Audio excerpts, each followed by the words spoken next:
Alors, Madame Roy, bonjour, bienvenue à Une heure d'ici. Bonjour. Vous allez bien? Oui, vous? Oui, très bien. On est ici pour parler de la table de concertation sur les paysages, Côte-de-Beaupré, Charlevoix et Charlevoix-Est. D'où ça part l'idée de faire une table de concertation sur les paysages? Oui.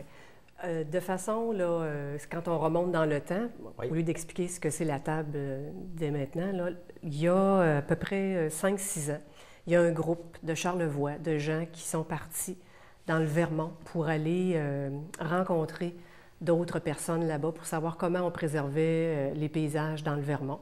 C'est à peu près une trentaine de personnes.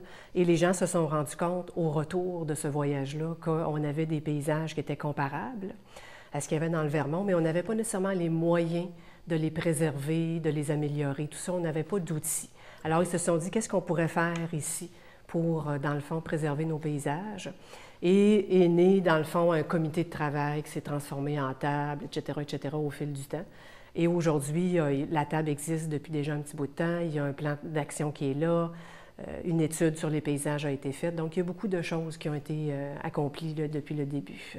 Donc, si je comprends bien, le but, c'est de préserver et de mettre en valeur nos paysages. Ça comprend quoi exactement, les paysages? C'est très large, la définition d'un paysage. Souvent, quand on demande à quelqu'un un paysage, les gens vont nous dire c'est un beau paysage naturel, un beau panorama. Moi, je pense aux forêts, je pense à tout ça. Oui, là. c'est plus que ça. Okay. Alors, c'est, dans le fond, la présence de l'être humain dans un site naturel, que ce soit ici, là, dans l'agriculture ou dans la forêt, un milieu urbain, c'est aussi un paysage. Okay. Donc, c'est l'interaction entre les deux, entre l'humain et la nature. Et l'humain, bien, il est là depuis quand même un petit bout de temps. Il modifie le paysage, puis le paysage évolue constamment. Donc, c'est l'interaction entre les deux. Et c'est normal que ça évolue aussi. Ce n'est pas statique. C'est qui exactement qui siège à cette table-là? Ce sont des intervenants du milieu? C'est qui au juste? Oui, c'est des intervenants du milieu. C'est une table volontaire, donc des intervenants qui sont du milieu municipal. Donc, il y a à la fois des élus municipaux, il y a des urbanistes, il y a des organismes aussi, il y a les CLD, les MRC, il y a des ministères qui sont présents, différents organismes reliés au tourisme, au parc, au milieu forestier. Il y a à peu près 50 organismes qui sont représentés à la table de concertation. Alors, voilà. Puis il y a quelque chose de particulier aussi avec cette table-là, c'est qu'il y a des partenaires financiers qui sont intégrés à la table et qui participent activement. Oui, exactement. Ces partenaires-là, il y a une entente qui a été signée entre 12 partenaires financiers pour une durée là, déterminée. Ces partenaires financiers sont à la fois les CLD, les MRC, des ministères, la CRE, Conférence régionale des élus, ont mis un montant d'argent et ce montant-là sert à mettre en œuvre le plan d'action de la table de concertation. Okay. Voilà. C'est un gros travail dans son ensemble, puis la démarche est noble. Est-ce que pendant trop longtemps, on a adopté une espèce de politique du laisser-faire, puis par conséquent, aujourd'hui, on voit l'urgence d'agir? Oui, politique du laisser-faire, pas nécessairement. Au moins conscient qu'on a quelque chose à protéger. Oui, je pense que c'est ça. On avait peut-être moins conscience où on se dit, bien, les choses sont telles qu'elles sont, elles vont demeurer telles quelles, mais c'est pas comme ça que ça se passe. Il y a des pressions de développement, ça change. Et dans le fond, c'est des modes, des fois aussi des courants de pensée. Ouais. On se dit, on a fait telle chose qu'on pensait qui était très bien à telle époque. Aujourd'hui, on se rend compte qu'on n'aurait peut-être pas dû et on essaie de faire un virage, là, ou de continuer, on va dire, les interventions. Là, mais donc, c'est une prise de conscience qui est plus importante qu'elle l'était il y a 15 ans. C'est ça, c'est peut-être le fait de la pression immobilière, là, le boom immobilier sur la Côte-de-Beaupré qui a peut-être allumé une petite lumière en disant, bien là, il faut faire quelque chose avant qu'on ne soit pas envahi, mais qu'il y en ait trop. Oui, exactement, qu'on perde nos particularités, que ça devienne banal, dans le fond. Alors, ici, c'est périurbain, là, la Côte-de-Beaupré, il y a des pressions très fortes.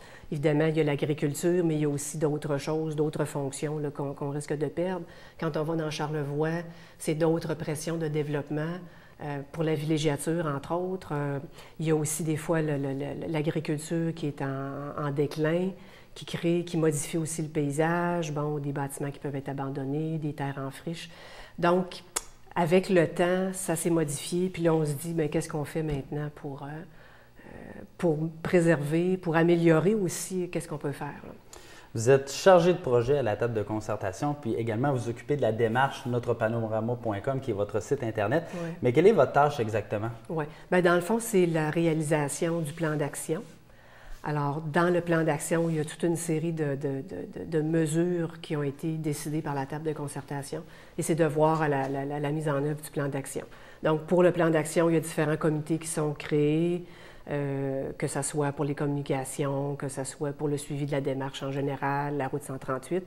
Donc, c'est d'animer tous ces comités-là et de s'assurer de la réalisation des actions, du plan d'action.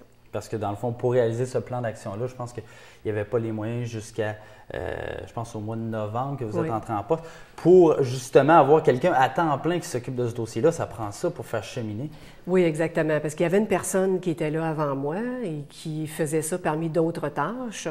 Donc, à un moment donné, c'est difficile de donner le rythme qu'on voudrait. Alors, cette personne-là a fait beaucoup de travail et la table a convenu que ça prendrait une personne qui ne fait que ça. Alors, d'où l'embauche d'une personne ressource, là, d'une chargée de projet. Parlez-nous un peu de votre expérience, votre bagage qui vous a amené à être chargé de projet sur la table. Puis exactement, je pense que vous avez particulièrement un intérêt pour la question des paysages. Oui, un intérêt personnel et professionnel. Alors, moi, j'ai travaillé longtemps à la Fondation Rue Principale, qui est une fondation qui offre des services à des municipalités en revitalisation. Okay. Donc, j'ai travaillé beaucoup avec le milieu municipal. C'était beaucoup un travail de concertation également. J'ai travaillé aussi en patrimoine au Conseil des monuments et sites du Québec, comme directrice en remplacement d'un congé de maternité. Et ensuite, j'ai été à la Ville de Québec comme conseillère en urbanisme pour des quartiers centraux. Donc, encore là, un travail de concertation avec le milieu. On élaborait des plans directeurs de quartier. Donc, j'ai travaillé beaucoup avec le milieu depuis très longtemps et le milieu municipal aussi. On comprend qu'à ce stade-là, vous arrivez dans un train qui est en marche. Est-ce que ce projet-là, bon, il est déjà en branle depuis un bon moment, est-ce que d'ores et déjà, il y a des pistes d'action qui sont bien fixées? Oui. Dans ce que j'ai déjà commencé à faire, bon, il y a une étude sur les paysages qui caractérise les paysages qui a été faite pour l'ensemble des 3 MRC. Donc, ça, c'était une des actions là, du plan d'action.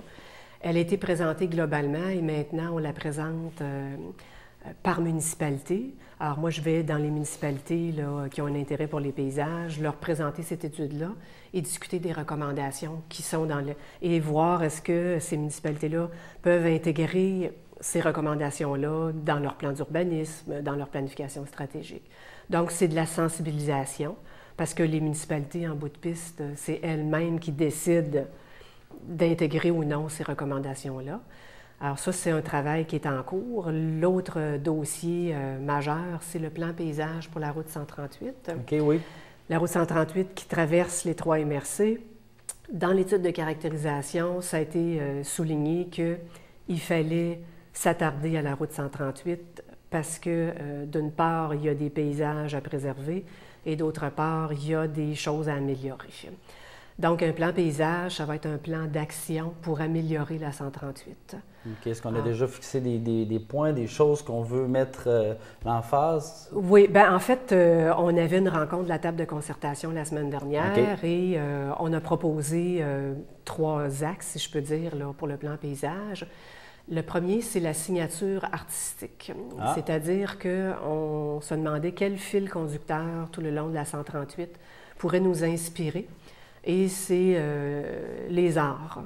On pense beaucoup à la peinture, mais ça pourrait être aussi d'autres formes d'art. Donc, et les gens convenaient que ça avait beaucoup de sens. Ça rejoint les 3 territoires, dans le fond, la signature artistique.